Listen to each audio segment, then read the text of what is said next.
Podcast françaisfacile.com. Voici l'explication du dialogue intitulé « Discussion à propos du repas de Noël ». Alors si vous visionnez cette vidéo avant les fêtes de Noël, c'est complètement la thématique, parce que décembre, c'est le moment où on prépare Noël. En tout cas en France, beaucoup de gens attachent énormément d'importance à ce repas. Et ce dialogue va donc mettre en situation deux amis qui se questionnent, se demandent ce qu'ils vont préparer pour Noël, pour se donner des idées ou juste par simple curiosité, parce que c'est un moment très important. Et donc Matthieu va tout de suite demander, dès le début du dialogue, « Tu prépares quoi à manger pour Noël ?» Tu prépares quoi à manger pour Noël? Quels seront les plats? Quel plat as-tu prévu? Quel plat as-tu l'intention de préparer? Camille n'a pas encore décidé, mais elle sait déjà ce qu'elle va servir en entrée. Des huîtres ou un plateau de fruits de mer. Alors les huîtres et le plateau de fruits de mer sont vraiment très fréquents dans les menus de Noël. On retrouve ça dans les restaurants. Alors c'est quand même... Ce sont des plats coûteux, mais on préfère parfois réduire la quantité pour quand même avoir ce type de plat. C'est vraiment associé au repas de Noël. Alors, huîtres, des huîtres, très difficile à prononcer, je vous invite à le faire avec moi. Des huîtres,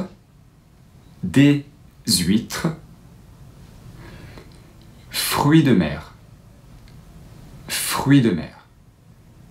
des huîtres ou un plateau de fruits de mer. Des huîtres ou un plateau de fruits de mer. Fruits. Très bien. Le dessert, c'est la fin du repas. En dessert, elle dit l'éternelle bûche de Noël. La bûche de Noël, c'est un gâteau, c'est un dessert que l'on sert traditionnellement durant les fêtes de Noël. Alors un petit peu avant, quelquefois, le jour du repas de Noël, bien sûr, souvent, dans vraiment beaucoup de familles, c'est le cas. Et on retrouve encore la bûche de Noël un petit peu après, autour du 26-27 décembre, on va dire jusqu'au 31 décembre. Mais pour les autres plats, elle ne sait pas. Elle ne sait pas encore ce qu'elle veut faire, ce qu'elle va préparer, et elle lui demande « Qu'as-tu l'intention de cuisiner ?» Avoir l'intention signifie compter. Qu'est-ce que tu comptes faire? Qu'est-ce que tu as l'intention de faire? C'est pour dire un projet. Matthieu dit, cette année, je compte faire un poulet aux figues. Faire un poulet aux figues, faire ici signifie préparer. Il compte cuisiner un poulet avec des figues. Des figues. Les figues, c'est un fruit. Et il dit, j'ai trouvé une recette super sur Marmiton. Marmiton, c'est le nom d'un site dans lequel il y a énormément de recettes de cuisine. C'est assez connu, je fais une petite publicité gratuite là. Mais non, vraiment tout le monde connaît. On est nombreux à utiliser ce site pour cuisiner un peu de tout, parce qu'il y a des conseils. Enfin, on aime bien ce site en général. Et c'est gratuit. Camille dit, j'adore ce site, il y a toujours des idées géniales. Et puis Matthieu dit en entrée du foie gras. Tout à l'heure, je disais que les huîtres ou les fruits de mer étaient souvent associés au repas de Noël, en tout cas étaient souvent sur les tables de Noël. Eh bien, le foie gras aussi. Le foie gras, c'est vraiment une spécialité française, et au moment des fêtes, au moment des grandes occasions, eh bien, on va sortir ce plat, on va proposer ce plat, le foie gras. Et il lui dit, je suis très classique. C'est parce que on retrouve toujours du foie gras sur les tables au moment du réveillon, au moment de Noël, qu'il dit, je suis très classique. Il n'y a pas beaucoup d'originalité à proposer du foie gras à Noël. Camille dit, le foie gras, pour moi, c'est fini. Elle veut juste dire ici qu'elle ne veut plus en manger. Elle ne veut plus qu'il y ait de foie gras sur sa table de Noël. Elle dit, depuis que j'ai vu des vidéos de maltraitance animale. Alors là, ça fait référence à des vidéos qui ont circulé sur le net, sur les réseaux sociaux, et on y voyait des scènes absolument horribles à l'encontre des animaux. Et beaucoup de gens ont réagi suite à ça et n'ont plus voulu consommer de viande animale, en tout cas plus de la même manière. Et puis, dans certains pays, je crois que c'est le cas aux États-Unis, les techniques utilisées pour le foie gras sont montrées du doigt et nombreux sont les magasins, les gens et parfois même les gouvernements à suggérer, voire même à boycotter des plats comme le foie gras sous prétexte de maltraitance animale. Matthieu dit « Arrête, on va se priver d'un bonheur pareil sous prétexte que des cas isolés travaillent mal. » Alors ici, on va se priver signifie on ne va pas se priver. Lui, il ne veut pas se priver, il ne veut pas s'empêcher d'en manger parce qu'on a vu des vidéos qui montraient ce type de scène. Alors là, on est dans le débat éthique, idéologique. Les deux, finalement, ont des arguments, hein, et de bons arguments, probablement. Et donc Matthieu, lui, il veut mettre en avant la gastronomie, le plaisir de manger, alors que Camille, elle, veut mettre en avant la souffrance des animaux qui est inadmissible.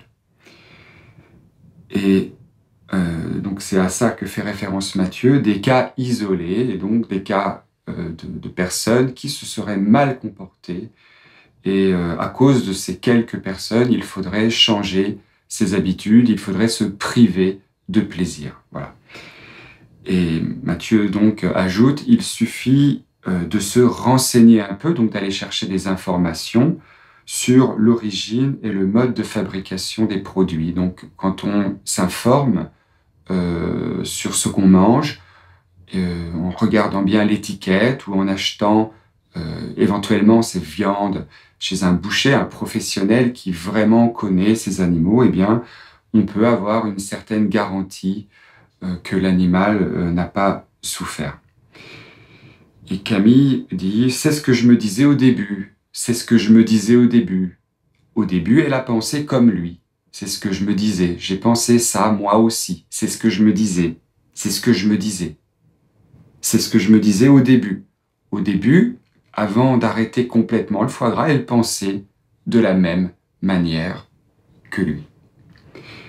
Et puis finalement, elle trouve ça trop horrible. Et après réflexion, finalement, après avoir réfléchi, elle ne peut pas admettre qu'un animal souffre à cause de sa consommation à elle. Et donc, elle dit non, cette année, ce sera du foie gras vegan. Vegan, vous connaissez peut-être ce mot, hein, les végans, ce sont des gens qui excluent de leur alimentation tous les produits d'origine animale.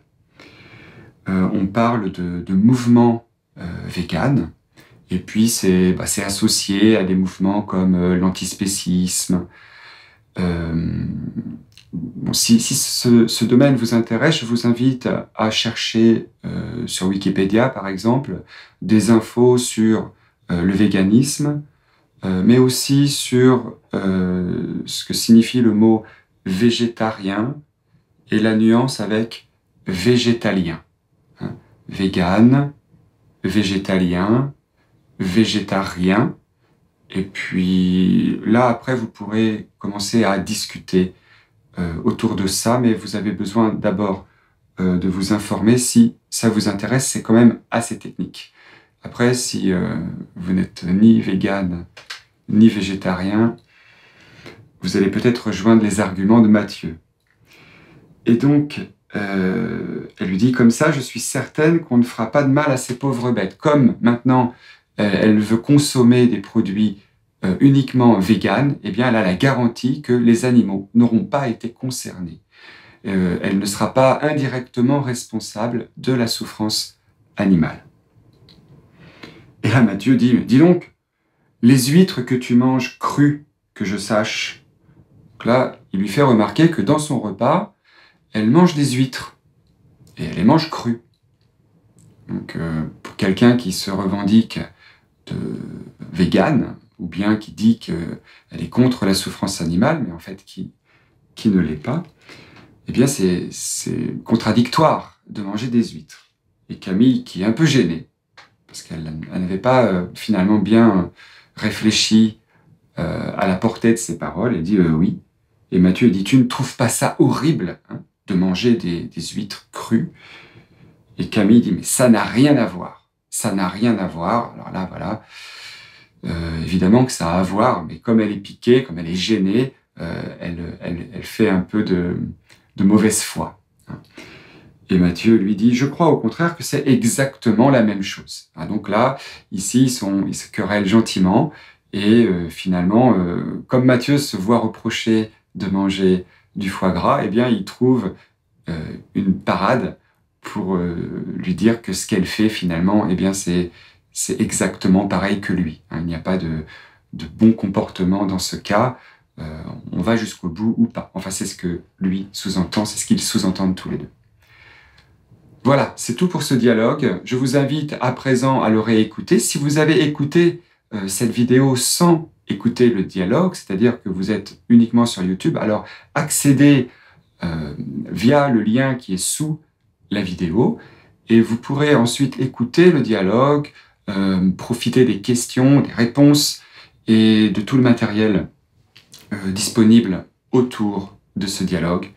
Et puis après avoir bien compris, bien réécouté tout ça, je vous invite à revoir peut-être cette vidéo. Ça peut être très utile de l'écouter une deuxième fois pour bien vous imprégner et du vocabulaire, et puis aussi, juste par le fait d'écouter, de progresser tant dans votre compréhension orale, mais aussi dans votre expression. Vous pouvez tout à fait répéter ou essayer de dire à la même vitesse tout ce que je dis par la technique du shadowing. Bon, en tout cas, il y a beaucoup de manières de faire. Voilà, je vous dis à bientôt pour un nouveau dialogue et une nouvelle explication sur le site podcast françaisfacile.com.